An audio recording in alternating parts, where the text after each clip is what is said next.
आपण बौद्ध आहे हे आपल्याला जरी समजलं तरी शरणगमन केल्याशिवाय कोणीही बौद्ध होत नाही आणि शरणगमन करतो म्हणूनच आपण बौद्ध आहे. जरी बाबासाहेबांनी दीक्षा दिली पण त्याच्यानंतर काय आपण दीक्षा ग्रहण केली का हा सर्वात महत्वाचा भाग आहे.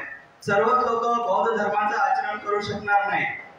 ज्या लोकांना कळलं तुम्हाला आणि आम्हाला म्हणून आपण विहारामध्ये आहे, म्हणून आपण वर्षावास करत आहे, म्हणून आपण या गोष्टी वर्षावासाच्या माध्यमातून लोकांपर्यंत पोहोचवत आहे.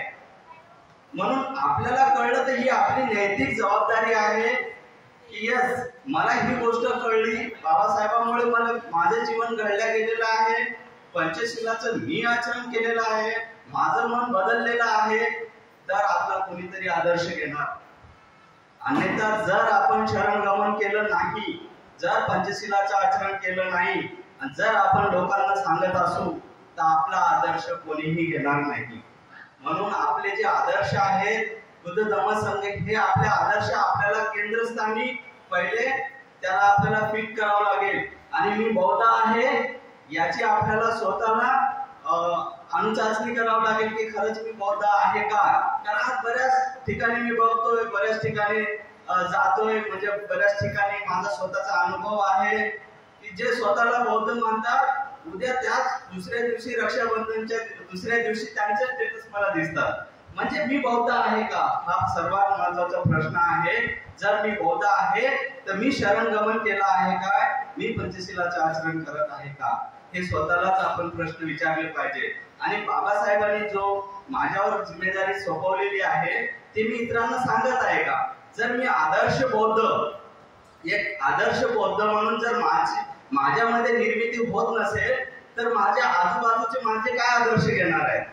कारण माझा प्रभावच पडणार नाही तेवढा त्यांच्यावर, कारण मी आदर्श बौद्ध म्हणून नाहीच, मी पंचशिलाचं आचरण करतच नाही.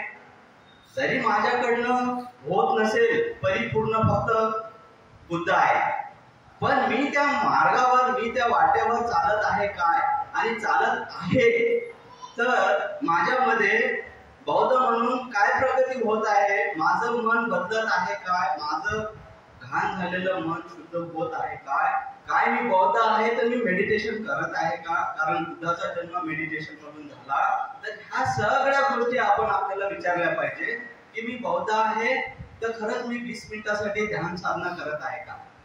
कारण बौद्धांचा जन्म ध्यानातूनच झालेला आहे. म्हणून बाबासाहेबांनी सुद्धा आपल्याला धर्म याच्यासाठीच दिलेला आहे की तुमची प्रगती झाली पाहिजे. बाहेरचे देशातले लोक बौद्ध म्हणून आचरण करतात, बौद्ध म्हणून ध्यान करतात, बौद्ध म्हणून आपल्या जबाबदाऱ्या पार पाडतात.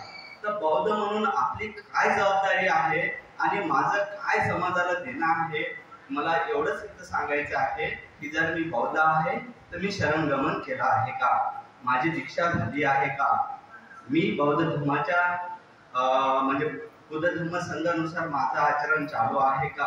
येस नक्की चुका होतील, कोणी परिपूर्ण नाही, पण मी प्रयत्नशील आहे का, मी प्रॅक्टिस करत आहे का, ह्या गोष्टी मी समजून घेत आहे का आणि माझ्या मध्ये काय बदल होत आहे. बौद्ध म्हणून बाबासाहेबांना 80%, 60% किंवा 70% बौद्ध नव्हता पाहिजे, तर बाबासाहेबाला 100% बौद्ध माणूस पाहिजे होता. आणि बौद्ध माणूस तेव्हा होऊ शकतो जेव्हा बाबासाहेब म्हणतात की 100% आचरण करणारा बौद्ध मला हवा आहे. आणि एक आदर्श तो नमुना असला पाहिजे, तो आदर्शवत बौद्ध असला पाहिजे, हे बाबासाहेबांचं स्वप्न होतं. मित्र तेव्हा धर्मराज्य निर्माण होईल जेव्हा आम्ही प्रॅक्टिस करू, आचरण करू, तेव्हाच आपण धर्मराज्याची जी बाबासाहेबांची स्वप्न आहेत ते आपण साकार करू. म्हणून मला असं या ठिकाणी या वर्षाच्या निमित्ताने एवढंच सांगूच वाटतं ते की आपण आचरण केलं पाहिजे, कारण आपण बौद्ध आहे. तर ह्या गोष्टी बाबासाहेबांनी ज्या बघा सगळ्यांनी हा धर्म समजणार नाही, सर्वांनाच ह्या गोष्टी कळणार नाही, पण ज्यांना कळलं नक्की त्यांनी त्यांच्या जीवनामध्ये बदलाव जर आणत नसू तर असं म्हणू की पुन्हा आपण बाबासाहेबांचा परत खून केल्याशिवाय राहणार नाही. म्हणून जर बाबासाहेबांचे विचार आपल्याला जिवंत ठेवायचे असतील, त्यांच्या विचारांना जर आपल्याला पुढे न्यायचं असेल तर आपल्यामध्ये बदल होणं काळाची गरज आहे. मेडिटेशन होणं आपल्या जीवनाचा अविभाज्य भाग बनला पाहिजे. पंचशिलाचं आचरण करणं हे आपल्या जीवनाचा अविभाज्य भाग बनला पाहिजे. तेव्हाच कुठेतरी आपलं घाण झालेलं हे मन आहे, अकुशल झालेलं हे मन आहे याला शुद्ध करण्याचा भाग म्हणजे आपण बौद्ध आहे तेव्हाच आपल्याला म्हणता येईल. तर साधुवाद मला या ठिकाणी, आणि तेव्हाच आपण समाजाला काहीतरी देऊ शकू आणि तेव्हाच समाज ते घेऊ शकतील आणि तेव्हाच आपलं कोणीतरी ऐकलं. जर माझ्यामध्येच आचरणाचा भाग नसेल तर कोणीही ऐकणार नाही, कोणालाही वेळ नाही.